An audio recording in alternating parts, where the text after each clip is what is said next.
17% से ज़्यादा हो तो वो तुल नहीं पाता, और किसान को जो है 17% इसमें लिखा है। उस प्रस्ताव के अंतर्गत ज़्यादा नमी में उसकी नमी का जो वेट है वो वेट में से लेस करके पूरा एमएसपी पर पेमेंट एमएसपी पर जो नमी ज़्यादा है उसका वेट लेस करके ये सिस्टम शुरू किया था, जो सिर्फ उत्तराखंड में लागू हुआ था। त्रिवेंद्र सिंह जी ने लागू किया था और वो 2 साल उससे खरीद हुई है।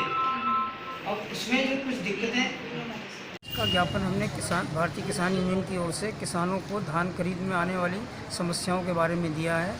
और ये हर बार जो है कुछ ना कुछ समस्याएं बढ़ जाती हैं कम होने की बजाय। धान खरीद में सबसे ज़्यादा दिक्कत होती है नमी की।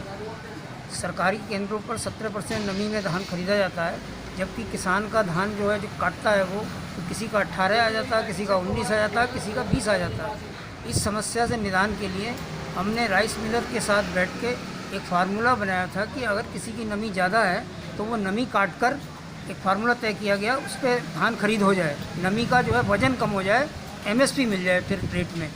तो ये फार्मूला 2019 में सरकार ने एक्सेप्ट किया और लागू हुआ।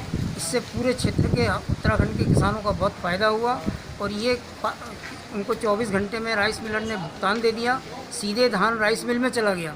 तो इस फार्मूले को कुछ ढिलाई हो रही है, इसमें कुछ राइस मिलर इसको नहीं लागू कर रहे हैं, जबकि उनके साथ सहमति से बना था पूरा, सरकार की उनकी हमारी सबकी सहमति थी।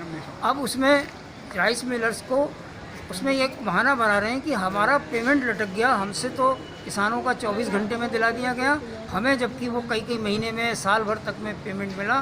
तो हमने ये भी आग्रह किया मैडम से कि सरकार जो है उनका भुगतान नहीं करेगी तो वो ढिलाई करेंगे, वो भी खमियाजा किसानों को भुगतना पड़ेगा। सरकार को चाहिए कि उनका भुगतान टाइम से किया जाए, इससे किसानों को राहत मिले। ये मुख्य मांग थी हमारी।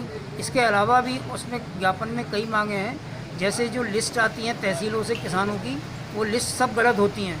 उसमें किसी का एरिया कम होता है, किसी का एरिया बिल्कुल छूट जाता है, फिर किसान को तहसील के चक्कर लगाने पड़ते हैं और वहाँ जो है जो लेखपाल हैं और उनके कारिंदे हैं वो सुविधा शुल्क तक वसूलते हैं, तब वो दोबारा से उनको सही करके देते हैं दुरुस्त।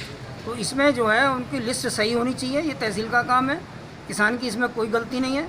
और इसके अलावा जो खसरे की बाध्यता करी गई थी पिछले गेहूं की खरीद में, खसरे की बाध्यता समाप्त की जाए, क्योंकि खसरे की खतौनी तो ऑनलाइन निकल जाती है, एकदम किसान 20 रुपये देता है, खतौनी निकल जाती है, मगर खसरा पटवारी की खुशामद से निकलता है और उसमें उसे बहुत खर्चा देना पड़ता है, वही सुविधा शुल्क देना पड़ता है। इसलिए खसरे की बाध्यता समाप्त करनी चाहिए। इसमें एक मांग और लिखी थी हमने कि सरकार जो है जैसे धान गेहूँ खरीद की जो उसकी प्रति हेक्टर उपज है उसकी सीमा को बार बार चेंज करती रहती है। क्या उपज जो है बार बार बदलती है क्या? धान की पिछली बार 70 कुंटल पर हेक्टर थी उपज, उसको 70 कुंटल पर हेक्टर ही उपज रहनी चाहिए, उसे घटाया बढ़ाने की क्या तो है उसमें? वही धान की उपज जो है उतनी है, गेहूं की जितनी होती है उतनी है। तो इसमें